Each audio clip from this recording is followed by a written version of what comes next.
வணக்கம். இன்னைக்கு உங்களுக்காக கதை சொல்ல வந்திருப்பது வியல் உங்கள் சகி. இன்னைக்கு நம்ம பார்க்க போற கதையின் பெயர் அண்ணி. கதைக்குள்ள போலாமா? குழந்தைக்கு சாப்பாடு கொடுத்து தொட்டிலில் படுக்க வைத்த மல்லிகா செல்போன் சத்தம் கேட்டு போன் எடுத்தாள். அம்மாவின் எண்ணை பார்த்ததும் ஆன் செய்து சொல்லுமா என்று சோஃபாவில் அமர்ந்தாள். என்ன மல்லிகா, டல்லா பேசுற? உடம்புக்கு ஏதாவது முடியலையா என்று எதிர்முனையில் அவளது அம்மா வனஜா கேட்டதும், ஆமா, என்னைக்கு இந்த குடும்பத்துல என்னை பிடிச்சி தள்ளினீங்களோ அன்னைக்கு எனக்கு உடம்பு மனசு எல்லாம் தான் சரியில்லாம போயிடுச்சு என்று சலித்து கொண்டாள். கீழே அமர்ந்து சாப்பிட்டு கொண்டிருந்த சதீஷ் அவளை ஒரு தரம் நிமிர்ந்து பார்த்துவிட்டு மீண்டும் தலையை குனிந்து கொண்டு சாப்பிட ஆரம்பித்தான். உள்ளே ஜடியை பின்னிக்கொண்டு பேகை எடுத்து கொண்டு வந்த கவிதா, ஏய் சதீஷ், சாப்பிட்டுட்டு ஒழுங்கா ஸ்கூலுக்கு கிளம்பு, சரியா? அண்ணன் கொடுத்த பணத்தை பத்திரமா வச்சிட்டு இருக்க இல்ல என்று கேட்டாள். வச்சிருக்கேங்க்கா. சரி சரி, அதுல நோட்டு வாங்கிக்க. சரி, நான் கிளம்புறேன். சரிக்கா என்று தலையாட்டினான். கவிதா மெதுவாக தனது அண்ணி மல்லிகாவிடம் சென்று, அண்ணி, நான் ஸ்கூலுக்கு கிளம்புறேன் அண்ணி என்றாள். கொஞ்சம் இருமா என்று போனில் கூறியவள் கவிதாவை உற்று பார்த்தாள். என்ன, சாப்பிட்டியா? சாப்பிட்டேன் அண்ணி, சாப்பாடு எடுத்துக்கிட்டேன். சரி சரி, இல்லைனா உங்க அண்ணா அப்படியே நான் என்னவோ உங்களை கொடுமைப்படுத்துற மாதிரி என்னதான் கேட்பாரு என்று முகத்தை திருப்பினாள். சரி அண்ணி, நான் கிளம்புறேன், பஸ் வந்துடும். சரி சரி, துணியெல்லாம் துவைச்சு போட்டுட்டேல்ல? போட்டுட்டேன் அண்ணி. சாயங்காலம் வந்து தண்ணி பிடிச்சிட்டு துணியை மடிச்சு வச்சிடுறேன். ஞாபகம் இருந்தா சரிதான். ஸ்கூல் விட்டதும் சீக்கிரமா வீட்டுக்கு வா. நீ வந்துதான் தண்ணி பிடிக்கணும். குழந்தைய வச்சுக்கிட்டு என்னால அங்க போய் நிக்க முடியாது, தெரியுமில்ல? தெரியும் அண்ணி. அப்ப நான் கிளம்புறேன் அண்ணி. சதீஷ், நான் வரேன்டா என்று கூறிவிட்டு சென்றாள். அவள் சென்றதும் மீண்டும் போனில் பேசிய மல்லிகா, சொல்லுமா, என்ன கேட்ட என்று சலித்து கொண்டாள். என்னடி ரொம்ப சலிப்பா பேசுற? பின்ன என்னம்மா, மாமியார் மாமனார் இல்லாத வீடு, எந்த பிரச்சனையும் இல்ல, ஊர் ராஜ்யம் தான்னு சொன்னீங்களே, இந்த 2 தொல்லைங்க இருக்கிறத பாத்தீங்களா நீங்க? என்ன மல்லிகா, யார சொல்ற? வேற யார? எங்க வீட்டுக்காரோட தம்பி தங்கையத்தான். ஏய், என்னடி, அந்த பசங்க பாவம், அம்மா அப்பா இல்லாத பிள்ளைங்க. அவங்க உன்னை என்ன பண்றாங்க? உனக்கு உதவிய தானே இருக்காங்க. அதுவும் அந்த பொண்ணு வீட்டுல பாதி வேலையே செஞ்சிருது. ஆமா, போது நிறுத்தமா. உனக்கு என்ன தெரியும்? நான் கல்யாணம் பண்ணிக்கிட்டு வரும்போது எவ்வளவு கற்பனையோட வந்தேன் தெரியுமா? சரி, மாமனார் மாமியார் இல்லாத வீடு, நாம இங்க நிம்மதியா இருக்கலாம். எங்க வீட்டுக்காரரும் நான் நினைச்சது போல என் மேல பாசமா இருப்பாரு. என்னை எல்லா இடத்துக்கும் கூட்டிட்டு போவாரு. நான் கேட்டதெல்லாம் வாங்கி தருவாரு. அவரோட சம்பளம் முழுசா நமக்கு தான்னு ஏக கற்பனையில இருந்தேன். ஆனா இந்த 2 குரங்குங்க இங்க உக்காந்துக்கிட்டு என் கழுத்து அறுக்குதுங்க. ஒரு இடத்துக்கு போக முடியல, வர முடியல, அவரோட நிம்மதியா பேசக்கூட முடியல. வேலைக்கு இதுங்களுக்கு வடிச்சு கொட்டவே சரியா இருக்கு. அவருக்கும் என் மேல கொஞ்சம் கூட அக்கறை இல்லை. என்னடா, பொண்டாட்டிய ஒரு சினிமாக்கு கூட்டிட்டு போவோம், பார்க்கு பீச்சுன்னு கூட்டிட்டு போவோன்னு இருக்கா. எப்ப பாரு என் தம்பிக்கு சாப்பாடு போட்டியா, என் தங்கச்சிக்கு ஜடைய போட்டியா, அவங்கள கவனிச்சுக்கோ, அவங்களுக்கு நீ தான் தாயா இருக்கணும், பேயா இருக்கணும்னு என்ன படுத்துறார். இந்த சின்ன வயசுலயே எனக்கு இவ்வளவு பொறுப்பு தலைமையில. இனி அந்த பொண்ணு இப்போவோ அப்போன்னு உக்காரா போல இருக்கா. அவளுக்கு நகை நட்டுன்னு வாங்கி சேர்த்து வைக்கணுமா. இப்பவே எல்லாத்துக்கும் கஞ்சத்தனம் பண்றாரு. கேட்டா பசங்க படிப்புக்கு பணம் வேணும், என் தங்கச்சி கல்யாணத்துக்கு சேர்க்கணும்னு சொல்றாரு. சரிம்மா, அதெல்லாம் உங்க கடமை தானே. பின்ன அவங்களுக்கு நீங்க தானே இருக்கீங்க, நீங்க தான் பார்த்தாகணும். இதுக்காக மாப்பிள்ளை கிட்ட சண்டை போடாத. ஆமா, உனக்கு என்ன, ஈஸியா சொல்லிடுவ. உன்கிட்ட சொன்ன பாரு என் கஷ்டத்தை. உனக்கு அந்த வீடு, அப்பா, உன் பையன், மருமக, பேர பசங்க, இதுதான் உலகம். நீ அப்படிதான் பேசுவ. 4 இடத்துக்கு போய் 4 இடத்த பார்த்தா பரவாயில்ல என்று தனது தாயின் மீதே எரிந்து விழுந்தாள். சரிம்மா, உனக்கு ஏதோ மூடு சரியில்லை போல இருக்கு, நான் அப்புறமா பேசுறேன் என்று போனை வைத்தாள் வனஜா. ஆமா, மாப்பிள்ள வரதட்சணை வேண்டாம், எதுவும் செய்ய வேண்டாம்னு சொன்னதால அவர் எதனா சொன்னா இவங்களுக்கு ஆகாது. அதுவும் இல்லாம நான் எங்க அவர்கிட்ட சண்டை போட்டுக்கிட்டு அங்க வந்து பிள்ளைக்கு பாரமா உட்காந்துட்ட போறேன்னு பயம் இந்த அம்மாக்கு. அதனாலதான் நான் பேசுறத காதுல போட்டுக்காம நான் எது சொன்னாலும் என்னையே சமாதானம் செய்யறது போல பேசுறது. எனக்கு தெரியாதா என்று எரிச்சலோடு போனை வைத்தாள். இதற்குள் சதீஷ் பள்ளிக்கு தயாராகி வந்து, அண்ணி, நான் போயிட்டு வரேன் அண்ணி என்றான். அவனை எரிச்சலோடு திரும்பி பார்த்தவள், ஏண்டா, உனக்கு நான் என்ன சொன்னேன்? காலையில கடைக்கு போய் தக்காளி வாங்கி வந்து கொடுத்துட்டு அப்புறமா கொட்டிக்கொண்டு தானே சொன்னேன். காதுல போட்டுக்கிட்டியா? அதுக்குள்ள என்னடா உனக்கு கொட்டிக்கணும்? அப்புறம் உன்னை எதனா சொன்னா உங்க அண்ணன் வந்துடுவாரு வரைஞ்சு கட்டிக்கிட்டு என்று அவன் தலையில் குட்டினாள். ஆ அண்ணி, வலிக்குது அண்ணி என்று கண்கள் கலங்க அவள் குட்டிய இடத்தை தடவி கொண்டான். வலிக்கட்டும், எனக்கு தலைவேதனையா வந்து உக்காந்துட்டு இருக்கீங்கல்ல, அப்ப எனக்கு எப்படி இருக்கும்? இத பாரு, இதெல்லாம் உங்க அண்ணன் கிட்ட சொன்ன அப்புறம் உங்க அண்ணன் ஆபீஸுக்கு போனதும் கால சூடு போட்டுடுவேன், ஜாக்கிரதை. இல்ல அண்ணி, நான் சொல்ல மாட்டேன். அண்ணி. என்ன? நான் கடைக்கு போய் தக்காளி வாங்கி வந்து வச்சிருக்கேன். நீங்க பாப்பாக்கு தோட்டத்துல சாப்பாடு ஊட்டிட்டு இருந்தீங்கல்ல, அப்பவே நான் போய் வாங்கிட்டு வந்துட்டேன் அண்ணி என்றான் தேம்பிக் கொண்டு. ஆ அப்படியா, சரி சரி, இது அப்பவே சொல்றதுக்கு என்ன? சரி நீ கிளம்பு. என்று தலையை ஆட்டி விட்டு கிளம்பினான். ஆமா, அப்படியே நான் கொட்டினது வலிச்சிருச்சா இந்த குரங்குக்கு, எப்படி நடிக்கிறான் பாரு என்று கருவிக்கொண்டே எழுந்து சென்றாள். அன்று மாலை பள்ளியில் இருந்து வந்த கவிதா தண்ணீர்தாரில் வந்த தண்ணீரை பிடித்துவிட்டு சாமான்களை எல்லாம் தேய்த்து முடித்தாள். இதற்குள் தனது தம்பி பள்ளியில் இருந்து வந்ததும் அவனுக்கு காப்பி போட்டு கொடுத்து விட்டு பேக்கில் காலி தனது தோழி அவளுக்கு வாங்கி கொடுத்த பிஸ்கட்டை எடுத்து கொடுத்தாள். அக்கா, ஏதுக்கா இந்த பிஸ்கட்டு என்று ஆவலாக அதை வாங்கி சாப்பிட்டான் சதீஷ். இது என் ஃப்ரெண்டு கொடுத்தா, அவளுக்கு இன்னைக்கு பிறந்த நாள், எல்லாருக்கும் சாக்லேட் கொடுத்தா, எனக்கு மட்டும் கூட இந்த பிஸ்கட்டும் கொடுத்தா. நான் சாப்பிடாம உனக்கு கொண்டு வந்தேன், சீக்கிரமா சாப்பிடு. அண்ணி பார்த்தா நாம தான் காசை திருடி வாங்கினோன்னு அடிப்பாங்க என்றாள். சரிக்கா, சீக்கிரமா சாப்பிட்டுறேன், நீயும் சாப்பிடு என்று அவளுக்கும் கொடுத்தான். இருவரும் கடகடவென அதை சாப்பிட்டு முடித்து வாயை துடைத்து கொண்டனர். இதற்குள் மல்லிகா உள்ளிருந்து குரல் கொடுக்க, தோ வரேன் நீ என்று உள்ளே ஓடினாள் கவிதா. என்னடி பண்ணிட்டு இருக்கீங்க ரெண்டு பேரும் தோட்டத்துல என்று தனது புடவையை சரி செய்து கொண்டே கேட்டாள். அண்ணி, சதீஷுக்கு காஃபி போட்டு கொடுத்தேன், அவன் குடிச்சிட்டு இருந்தான், அதுதான். ஆ சரி சரி, குழந்தைய கொஞ்ச நேரம் பார்த்துக்க, நான் பக்கத்து வீட்டு ராஜு கூட கடத்தெருவுக்கு போயிட்டு வந்துடுறேன், வர லேட் ஆகும். உங்க அண்ணன் வந்தா ராஜிக்கு உடம்பு முடியல, அவங்க கூட ஆஸ்பத்திரிக்கு போனாங்க, அதுவும் இப்பதான் போனாங்கன்னு சொல்லணும். ஆ சரி அண்ணி என்று குழந்தையை வாங்கி கொண்டாள் கவிதா. இதற்குள், என்ன மல்லிகா, ரெடியா? சீக்கிரம் வா, நம்ம பியூட்டி பார்லர் போயிட்டு அப்படியே புடவை எடுத்துட்டு வர லேட் ஆகும், ஹோட்டலுக்கு வர போகணும்னு சொல்றியே. மல்லிகா பதட்டத்தோடு கவிதாவை பார்த்துவிட்டு, ஏய் பேசாம வா என்று ராஜின் கையை பிடித்து இழுத்து கொண்டு வெளியே சென்றாள். என்னடி, ஏன் இப்படி பதட்டப்படுற? ஏய் பேசாம இரு, நான் எங்க வீட்டுக்காருக்கு தெரியாம தான் புடவை எடுக்க போறேன், நீ இப்படி கத்தினா அந்த குரங்கு அவங்க அண்ணன் கிட்ட சொல்லிடும். மல்லிகா, அப்பனா இன்னைக்கு எடுக்கிற புடவைய பார்த்துட்டு அவர் ஏது இதுன்னு கேட்டா? அதெல்லாம் நான் சமாளிச்சுப்பேன், எங்க அம்மா வாங்கி கொடுத்தாங்கன்னு சொல்லிடுவேன். அவரோட பாக்கெட்ல இருந்து அப்பப்ப பணத்தை எடுத்து அதுலதான் சேர்த்து வச்சேன் இந்த புடவை வாங்க, அதை உன்கிட்ட தான் கொடுத்து வச்சுட்டு அப்புறமா சமயம் பார்த்து வாங்கிப்பேன், அவருக்கு ஒன்றும் தெரியாது. இப்படிதான் நான் எனக்கு தேவையானதெல்லாம் வாங்கிப்பேன், இல்லைனா அந்த மனுஷன் வாங்கி கொடுப்பாரா? எல்லாத்தையும் உங்க தம்பி தங்கச்சிக்கு தான் வச்சு அழுவார். சரி சரி வா போலாம் என்று திரும்பி, ஏய் கவிதா, வீட்டை பார்த்துக்க, குழந்தை பத்திரம், நான் சொன்னது ஞாபகம் இருக்கு இல்ல என்று கத்தினாள். ஆ சரி அண்ணி, நான் பார்த்துக்கிறேன் என்றாள் கவிதா. ஆ ஜாக்கிரதை என்று ராஜியுடன் கிளம்பினாள். சற்று நேரத்தில் வேலையில் இருந்து வந்த மணி கேட்டை திறந்து கொண்டு வண்டியை உள்ளே எடுத்து கொண்டு வர சத்தம் கேட்டு உற்சாகத்தோடு வெளியே ஓடினான் சதீஷ். ஏய் சதீஷ், என்னப்பா ஸ்கூல்ல இருந்து வந்துட்டியா? அக்கா எங்க வந்துட்டாளா? ரெண்டு பேரும் சாப்பிட்டீங்களா என்று கேட்டுக்கொண்டே வண்டியை நிறுத்தினான். ஆ சாப்பிட்டான்னா என்று அவன் கையில் இருந்த பேக்கை வாங்கி கொண்டான். அவன் தலையை ஆசையாக கோதியபடி உள்ளே வந்தான் மணி. எங்கடா, யாரையும் காணோம், அண்ணி எங்க, அக்கா எங்க என்று சுற்றி பார்த்தான்.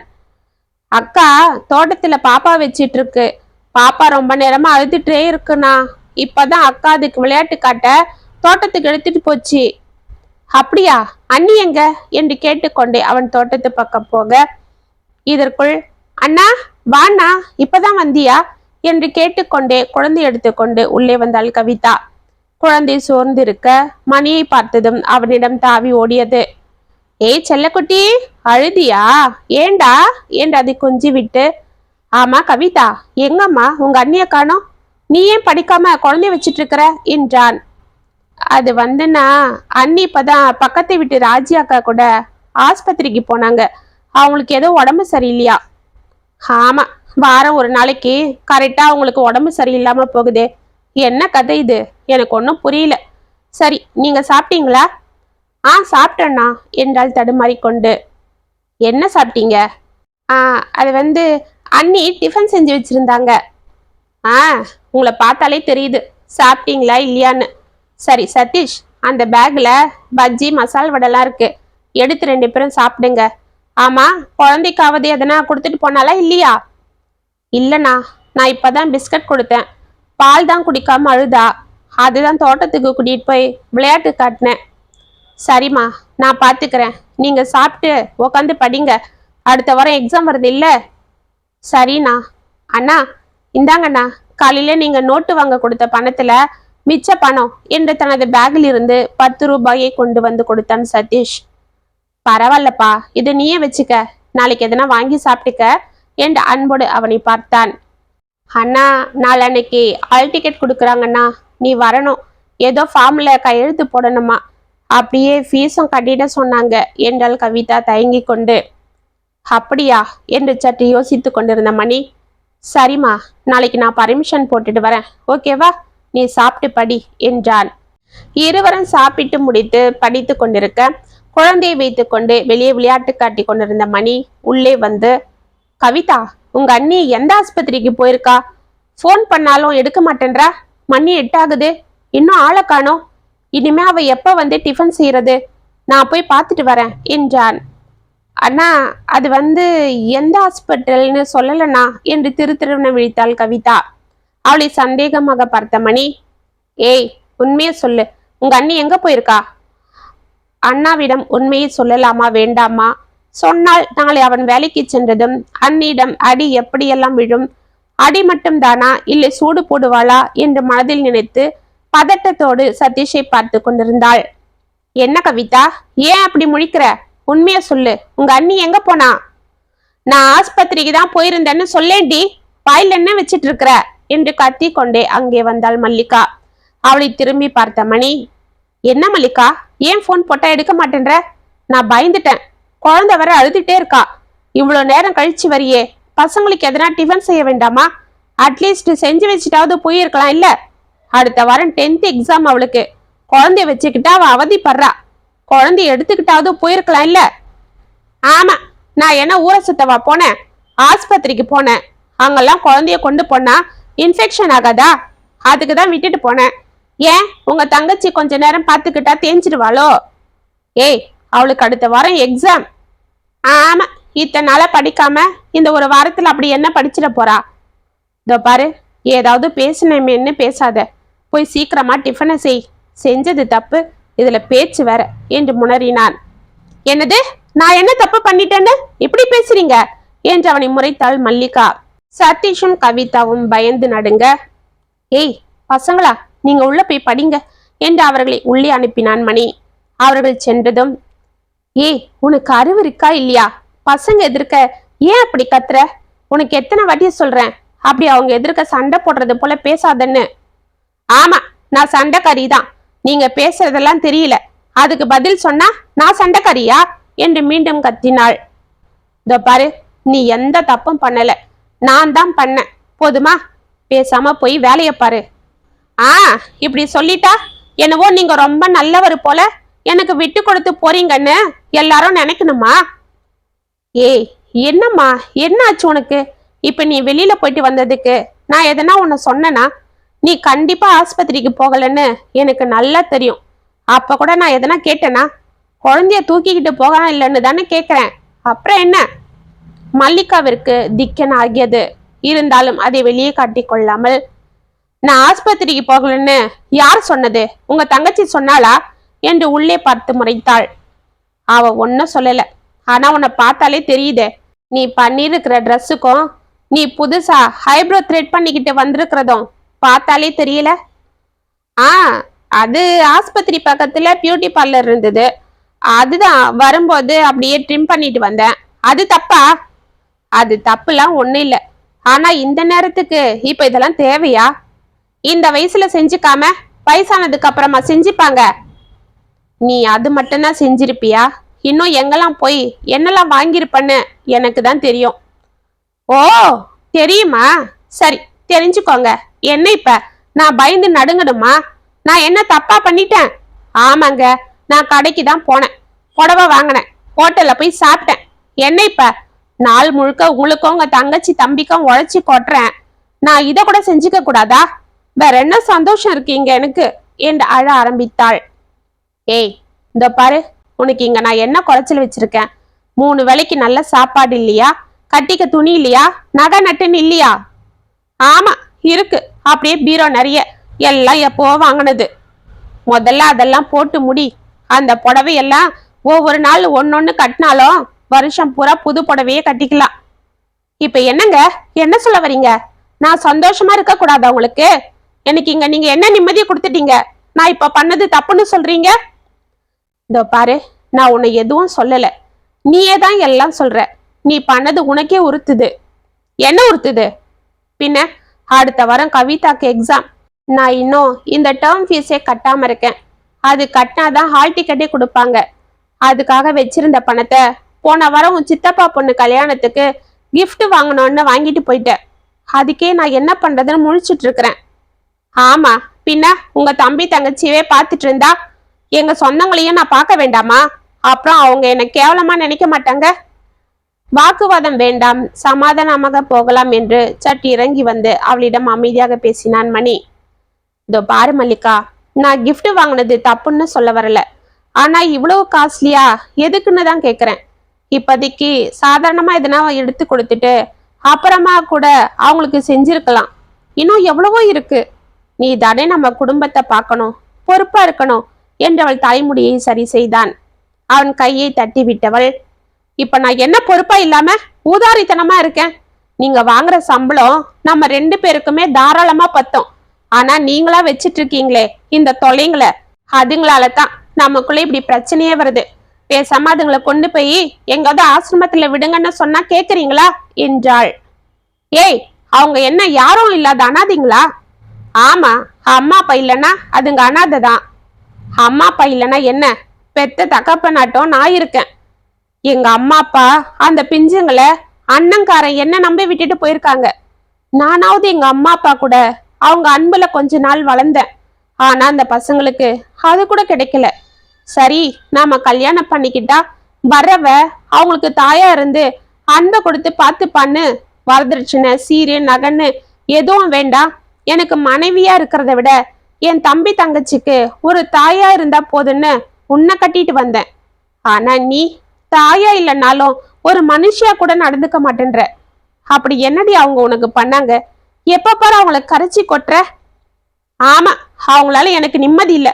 என் புருஷன் கூட சந்தோஷமா வெளியில போக முடியல, ஆசைப்பட்ட வாழ்க்கைய வாழ முடியல. நான் தான் சொல்றேன் இல்ல, கொஞ்ச நாள் பொறுத்துக்க, அவங்க வளர்ந்துடுவாங்க. அப்புறம் நாம நீ ஆசைப்பட்டது போல இருக்கலான்னு.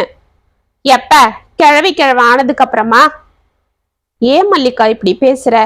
அவங்க யாரு? நமக்கு குழந்தைங்க போல. நம்ம குழந்தைங்களா இருந்தா நீ இப்படியா பேசுவ? இப்ப அவங்களுக்கு நாம தான் எல்லாம். நாமளும் அவங்கள தள்ளிட்டா அவங்க எங்க போவாங்க? எங்கேயாவது போய் தொலையுதுங்க. அதுங்க தான் நான் என்ன பண்ணாலும் போக மாட்டேன்னு அடமா இருக்குதுங்களே. எல்லாம் என் தலை விதி என்று தலையில் அடித்து கொண்டு உள்ளே சென்றாள். மணி அமைதியாக தலையில் கையை வைத்து கொண்டு அமர்ந்திருந்தான். உள்ளே இதையெல்லாம் கேட்டுக்கொண்டிருந்த சதீஷ் அழுது கொண்டே தனது அக்காவின் தோளில் சாய கண்களை துடைத்தபடி அவனை சமாதானம் செய்தாள் கவிதா. 2 நாட்கள் சென்றது. அன்று காலை அனைவரும் சென்றதும் மல்லிகா குழந்தையை வைத்து கொண்டு உம்மென்ற அமர்ந்திருக்க அவளை அழைத்து கொண்டு உள்ளே வந்தாள் ராஜி. வா ராஜி என்றாள் மெதுவாக. என்ன மல்லிகா, ஏன் டல்லா இருக்கிற என்றவள் அருகில் வந்து அமர்ந்தாள். நான் என்னத்த சொல்றது, எல்லாம் எங்க வீட்டுல நடக்கிற கூத்து தான். அன்னைக்கு நான் உன் கூட வந்ததுக்கு என்கிட்ட சண்டை போட்டுட்டார் அவரு, அதுதான். ஓ அப்படியா? என்னடி இது, இன்னைக்கு பஜார்ல புதுசா ஒரு நகை கடை திறந்திருக்காங்க. இன்னைக்கும் நாளைக்கும் அங்க சீட்டு போடுறவங்களுக்கு ஒரு வெள்ளி காசு கொடுக்குறாங்களாம். 5000 ரூபாய் சீட்டுக்கு தங்க காசு கொடுக்குறாங்களாம். அதுதான் இன்னைக்கு நான் போலான்னு இருக்கேன். அப்படியே உன்னையும் கூப்பிடலான்னு வந்தேன். நீ என்னவோ இப்படி உக்காந்துட்டு இருக்கிற. அப்படியா? தங்கம் விற்கிற விலைக்கு அரை கிராம் தங்கம்னாலும் நமக்கு அது லாபம் தானே. இப்ப என்னடி செய்யறது? இது தெரிஞ்சிருந்தா அன்னைக்கு பணத்தை கொண்டு போய் புடவையே வாங்காமலாவது இருந்திருப்பேன். சரி, உன்கிட்ட ஒரு 5000 ரூபாய் இருந்தா கூட நான் அப்புறமா எங்க வீட்டுக்காரர்கிட்ட இருந்து எப்படியாவது எடுத்து கொடுத்துட்றேன் என்றாள் ஆவலாக. இல்லடி, நானே எங்க வீட்டுக்காரர்கிட்ட சண்டை போட்டு அழுது அமக்கலம் பண்ணி வாங்கினேன். அப்படியா? சரி, நீ நாளைக்கு போயேன், நான் அதுக்குள்ள எங்க வீட்டுக்காரர்கிட்ட எப்படியாவது சண்டை போட்டு வாங்கிடுறேன். நீ சண்டை போட்டா கொடுத்துட்டு வாரா? ஏற்கனவே கோவமா இருக்காருன்னு சொன்ன. அவர் ஒன்னும் கோவமாலாம் இல்ல, நான் தான் அவர்கிட்ட பேசாம இருக்கேன். அவருக்கு என்ன விட்டா வேற விதி இல்லடி. நானும் கோச்சிக்கிட்டா அப்புறம் அவங்க தம்பி தங்கச்சி யார் பாக்குறது? என்னெல்லாம் அவர் பகச்சிக்க மாட்டாரு. நான் கொஞ்சம் அழுது அமக்கலம் பண்ணா பேசாம போயிடுவாரு. அப்படியா? சரி, அப்ப நான் நாளைக்கே போறேன். நீ கண்டிப்பா வந்துடுவே இல்ல? கண்டிப்பா வரேன்டி என்றாள். அன்று இரவு 5000 ரூபாய் பணம் வேண்டும் என்று மணியிடம் அவள் அடம் பிடிக்க, ஏற்கனவே கவிதாவுக்கு ஃபீஸ் கட்ட பணத்திற்கு என்ன செய்வது என்று தவித்துக் கொண்டிருந்த மணிக்கு இவ்வளவு அட்டகாசம் கோபத்தை வரவழைத்தது. அன்று நடந்த வாக்குவாதம் முற்றி அவளை பலார் என்று அறைந்து விட்டான். இதை சற்றும் எதிர்பார்க்காத மல்லிகா அதிர்ந்து போய் கோபத்தோடு சென்று படுத்துக் கொண்டாள். மறுநாள் காலையும் அவள் எழுந்து வெளியில் வராமலும் சமைக்காமலும் எந்த வேலையும் செய்யாமலும் இருக்க, அவளை கண்டு கொள்ளாத மணி ஃபீஸ் கட்ட பணத்தை புரட்ட சீக்கிரமாக வெளியே சென்று விட்டான். கவிதாவும் அனைத்து வேலைகளும் முடித்து சாதம் மட்டும் வடித்து அதில் மோரை ஊற்றி சதீஷுக்கு கொடுத்து விட்டு தானும் சாப்பிட்டு விட்டு மல்லிகாவிடம் கூறி சென்றாள். அவள் முகத்தை கூட திரும்பி பார்க்காத மல்லிகா அழுது கொண்டே கட்டிலில் படுத்திருந்தாள். சதீஷ் மட்டும் பயத்தோடு சாப்பிட்டு கொண்டிருந்தான். அப்பொழுது ஆவேசமாக எழுந்து வந்த மல்லிகா அடுப்படிக்கு சென்று அங்கிருந்த மண்ணெண்ணெய் பாட்டிலை திறந்து மேலே ஊற்றி கொண்டாள். வாசனை வந்து கடகடவன சதீஷ் உள்ளே ஓட அங்கு தீப்பெட்டி எடுத்து தன் மீது பற்ற வைத்துக் கொண்டிருந்த மல்லிகாவை பார்த்து அண்ணி என்று அலறிக்கொண்டு அவளிடம் ஓடினான். இதற்குள் அவள் புடவையில் தீப்பிடிக்க அவள் அலற ஆரம்பித்தாள். சதீஷ் அவள் மீது இருந்த தீயை அணைக்க முயற்சி செய்தான். ஆனால் அனலை தாங்க முடியவில்லை. பட்டன் அவளை வெளியிழுத்து சென்று சிமெண்ட் தொட்டியில் இருந்த தண்ணீரில் தள்ளினான். மல்லிகா மயங்கினாள். அன்று மாலை அவள் மெதுவாக கண்களை திறக்க அவள் காலில் மருந்தை வைத்து வாழை இலையில் படுக்க வைத்திருந்தனர்.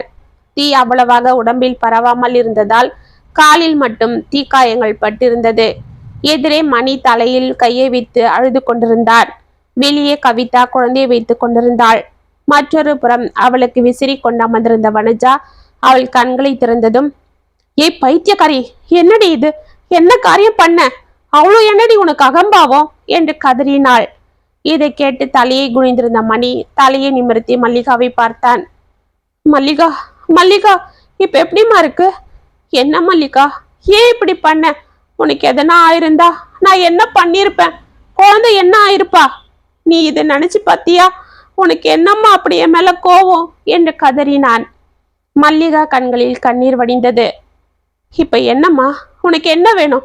என் தம்பி தங்கச்சிய நான் ஆசிரமத்துல விடணும், அவ்வளவுதானே என்று அவன் கூறிக்கொண்டிருக்க, குழந்தை குழந்தை என்று மெதுவாக முணுமுணுத்தாள் மல்லிகா. குழந்தை இங்கதான் கவிதா கிட்ட இருக்கா என்று கண்களை துடைத்தபடி வெளியேட்டி பார்த்து, கவிதா குழந்தைய கொண்டு வாமா என்றான். கவிதா அழுது கொண்டே குழந்தையை உள்ளே கொண்டு வர, அண்ணி என்ன அண்ணி இப்படி பண்ணிட்டீங்க?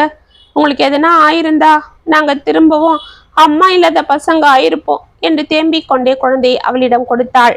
அவள் கையை பிடித்து கொண்ட மல்லிகா, குழந்தை குழந்தை என்றாள். அண்ணி தோ அண்ணி குழந்தை. இல்ல, என் புள்ள சதீஷ் என்றாள் தேம்பிக் கொண்டு. அனைவரும் அவளை ஆச்சரியமாக பார்க்க கவிதா ஓடி சென்று வெளியிருந்த சதீஷை அழைத்து வந்தாள். சதீஷ் கையில் தீக்காயங்கள் பட்டிருக்க அதில் மருந்து வைத்திருந்தது. அவன் மெதுவாக வந்து மல்லிகாவின் அருகே நின்றான். அவனை அருகே அழைத்து அணைத்து கொண்ட மல்லிகா அவன் கைகளை பார்த்து கதறினாள். அண்ணி எனக்கு ஒன்னும் இல்லை அண்ணி, பாவம் உங்களுக்கு தான் ரொம்ப காயமாயிடுச்சு. அண்ணி எங்களால தானே நீங்க இப்படி பண்ணிக்கிட்டீங்க, நீங்க கவலைப்படாதீங்க அண்ணி. நீங்களும் அண்ணாவும் சந்தோஷமா இருங்க. நானும் அக்காவும் ஆசிரமத்துக்கே போயிடுறோம்.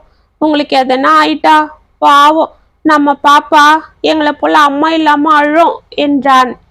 அவனை வாரி அணைத்த மல்லிகா, இல்லடா கண்ணு, இல்ல, நீ அம்மா இல்லாத குழந்தை இல்ல, உனக்கு அம்மா நான் இருக்கேன்.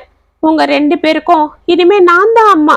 நான் உங்களை இவ்வளவு கொடுமை பண்ணியும் நீங்க உங்க மனசுல என்ன ஒரு அம்மாவா தான் நினைச்சிட்டு இருக்கீங்க. நீ உன் உயிரை கூட பொருட்படுத்தாம என்னை காப்பாத்த ஓடி வந்த. உன் பிஞ்சு கையால அந்த தீய அணைச்ச. ஒவ்வொரு நாளும் சுடு சொல்லல நான் உன்னை காயப்படுத்திருக்கேன். ஆனா நீ என் மேல சூடு படாம இருக்க என்னை காப்பாத்தின. நான் அப்பவே திருந்துட்டேன் கண்ணு. என்னை மன்னிச்சுடு. உங்களை நான் பண்ண கொடுமைக்கு தான் ஆண்டவன் எனக்கு இப்படி ஒரு தண்டனை கொடுத்திருக்காரு. நான் ஆணவம் பிடிச்சு ஆடினதுக்கு தான் நான் தண்டனை அனுபவிக்கிறேன். என்னங்க, இனிமே நமக்கு 3 குழந்தைங்க.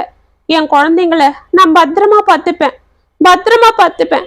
இனிமே நான் அண்ணி இல்லை, அவங்களுக்கு அம்மா என்று அவர்களை வாரி அணைத்து கண்ணீர் வடித்தாள் மல்லிகா.